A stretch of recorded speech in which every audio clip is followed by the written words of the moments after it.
Alegoria da caverna. Imagina homens numa morada subterrânea em forma de caverna, com uma entrada aberta à luz.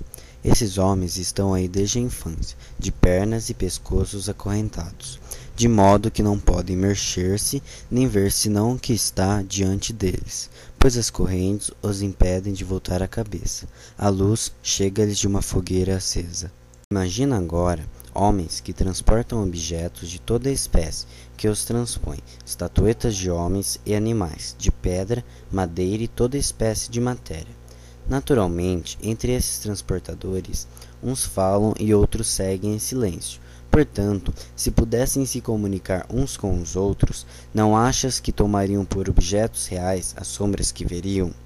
E se a parede do fundo da prisão provocasse eco, sempre que um dos transportadores falasse, não julgariam ouvir a sombra que passasse diante deles?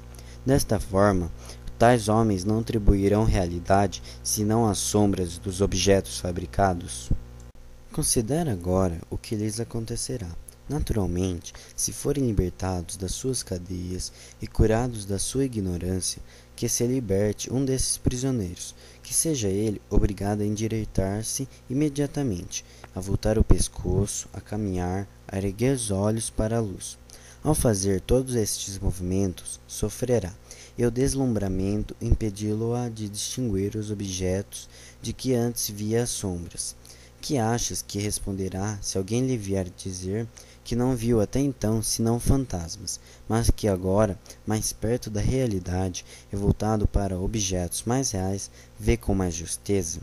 Se, enfim, mostrando-lhe cada uma das coisas que passam, a obrigar à força de perguntas a dizer o que é, não achas que ficará embaraçado e que as sombras que via outrora lhe aparecerão mais verdadeiras do que os objetos que lhe mostram agora? E se o forçarem a fixar a luz, os seus olhos não ficarão magoados? Não desviará ele a vista para voltar às coisas que pode fitar e não acreditará que estas são realmente mais distintas do que as que lhe mostram? E, se o arrancarem à força da sua caverna, o obrigarem a subir em costa rude e escarpada, e não largarem antes de o terem arrastado até a luz do sol, não sofrerá vivamente e não se queixará de tais violências? E, quando tiver chegado à luz, poderá, com os olhos ofuscados pelo seu brilho, distinguir uma só das coisas que ora denominamos verdadeiras? Terá, creio eu, necessidade de se habituar a ver os objetos da região superior. Começará por distinguir mais facilmente as sombras, em seguida as imagens dos homens e dos outros objetos que se refletem nas águas, por último os próprios objetos. Depois disso, poderá, enfrentando a claridade dos astros e da lua, contemplar mais facilmente durante a noite os corpos celestes e o próprio céu do que, durante o dia, o sol e sua luz. Por fim, suponho eu, será o sol, e não as suas imagens refletidas nas águas ou em qualquer outra coisa, mas o próprio sol, que no seu verdadeiro lugar, que poderá ver e contemplar tal qual é. Depois disso, poderá concluir a respeito do sol, que é ele que faz as estações e os anos, que governa tudo no mundo visível, e que, de certa maneira, é a causa de tudo o que ele via com os seus companheiros na caverna. Ora, lembrando-se de sua primeira morada, da sabedoria que aí se professa, e daqueles que foram seus companheiros de cativeiro, não achas que se alegrará com a mudança e lamentará os que lá ficaram? Imagina ainda que esse homem volta à caverna e vai sentar-se no seu antigo lugar. Não ficará com os olhos cegos pelas trevas ao se afastar bruscamente a luz do sol.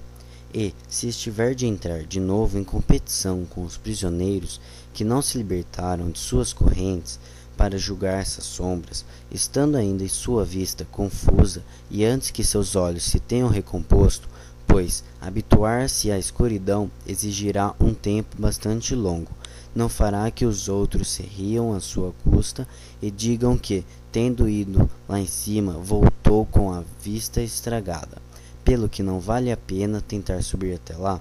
E, se alguém tentar libertar e conduzir para o alto, Esse alguém não o mataria se pudesse fazê-lo?